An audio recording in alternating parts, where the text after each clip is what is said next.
남북 관계에 대한 토론을 많이 하셨던 것으로 기억을 하고 또 독일에 가서 독일 통일에 관한 그 심도 있는 연구를 하셨던 것으로 기억을 합니다. 제게 뭐 몇 가지 책도 이렇게 권했던 적이 있었는데 아무튼 남북 관계를 하루속히 좀 정상화시키고 개혁하는데 개선하는데 좀 노력해 주시기 바라고요. 아까 그 말씀 도중에 북한의 그 핵 개발 또 핵무기 고도화의 배경을 설명하면서 하나는 외교적인 레버리지 용이거나 혹은 실제로 체제 위협에 대비하는 용이거나라고 볼 때 후자 쪽이라고 생각한다라는 취지로 말씀하셨죠. 이 말씀은 결국은 북한의 관심은 경제적인 지원보다는 체제 보장이 우선이다라는 맥락으로 이해해도 되는 것이죠. 그 부분이 비율이 많다. 단순히 그렇죠.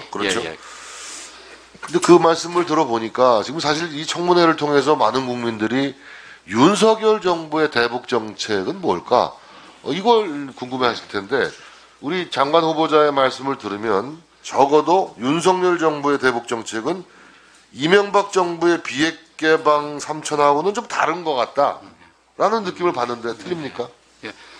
그 비핵 개방 3천에 대해서 사실은 좀 그 당시에 입안을 하고 그걸 집행했던 부분은 좀 오래 하실 부분도 있을 텐데 비핵 개방 3천도 얼마 전에 한겨레 신문에 성한영 기자도 비슷한 내용을 썼습니다만은 그게 무조건 비핵화를 먼저 하고 나중에 3천부를 만들어주겠다가 아니라 그것도 단계적으로 이렇게 보상을 해주겠다 이런 부분이 이렇게 있었다는 한번 질문해 볼게요. 지금 그 장관 후보자의 말씀에 제가 포인트를 잡은 것은 그동안 이제 말하자면 우리 대통령의 취임사에서도 나타났듯이 북한이 핵개발 중단하고 실질적인 비핵화 전환하면 국제사회에 협력해서 북한 경제와 주민의 삶을 획기적으로 개선하는 담대한 계획을 준비하겠다. 이게 주로 이제 경제적인 지원이 이렇게 치중한 듯이 들리거든요. 근데 장관 후보자의 말씀을 들으면 그거 가지고는 그게 큰 해법이 될 수 없어서 본질적으로 북한이 원하고 있는 체제 보장 문제. 이거에 무게중심과 방점을 둬서 대북 정책을 추진하겠다라는 뉘앙스로 제가 받아들였어요. 틀립니까? 그 두 가지 다를 해줘야 된다고 생각을 합니다. 이게 체제라는 게 요즘엔 경제가 굉장히 힘들기 때문에 두 가지 다 단데 그동안에는 사실은 체제 보장 쪽에 그렇게 천착해서 어떤 우리의 정책이나 고민이 있었던 것 같지는 않거든요.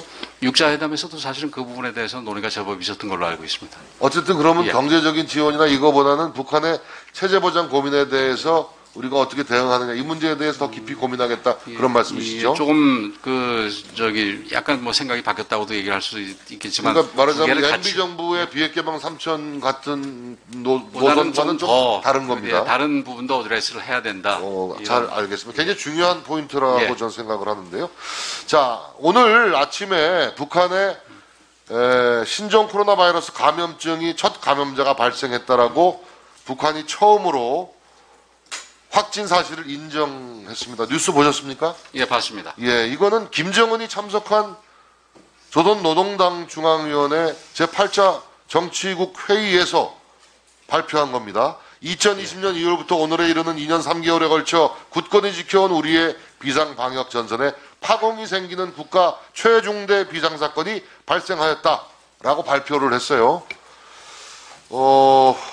그러면 아까 우리 장관 후보자께서 북한하고 무슨 얘기든지 좀 했으면 좋겠다.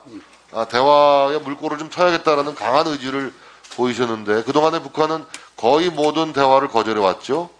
인도적인 그렇습니다. 지원도 거절했고 이산가족 상봉도 거절했고 백신 또 거절하고 있습니다. 그러니까 감염자가 없는 나라에 백신이 무슨 필요가 있냐 이런 것이었죠. 근데 상황이 바뀐 것이죠. 감염자가 발생한 것을 세계에 공식적으로 인정했기 때문에 말하자면 북한도 이제 백신을 비롯한 여러 가지 방역 대책이 필요해진 것이죠. 그러면 이러한 상황을 남북 대화의 새로운 모멘텀으로 삼을 생각이 있으신가가 제 질문입니다.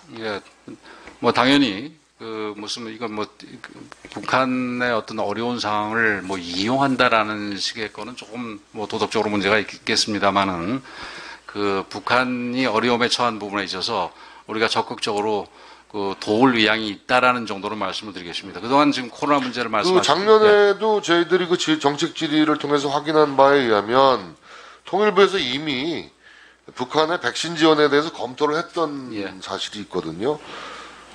다만 이제 백신을 북한에 전달하려면은 남북 대화의 물꼬가 먼저 트이는 것이 이제 필요하는 것이고요. 근데 북한은 좀 여전히 백신 지원이나 접종을 위해서 국제사회의 구호 이런 요청을 즉각 받아들이게 되면 이 내부 통제에 좀 구멍이 생길 수 있다 이런 우려를 하는 것 같고요. 그래서 의도적으로 좀 거부를 해온 상황인데 뭐 공개적으로 우리 코로나19 감염 사태를 인정하는 발표까지 이르는 것을 보면 더 이상 북한에서도 이런 국제사회의 방역 지원을 갖다가 마냥 거절하기는 어렵지 않겠는가 하는 생각이 들어서 그래서 이런 상황을 무슨 이용하는 것이 아니고 우리가 인도적인 견지에서 남북 대화의 물꼬를 트자는 그런 취지에서 북한과의 대화를 먼저 시도해 보는 것이 필요하지 않은가 하는 제 의견입니다만. 예, 전적으로 동의하고 이미 이에 관련돼서는 우리 통일부에 관련 예산까지 편성되어 있는 걸로 알고 있습니다. 그래서 그 협력 방안을 적극적으로 검토를 하겠습니다.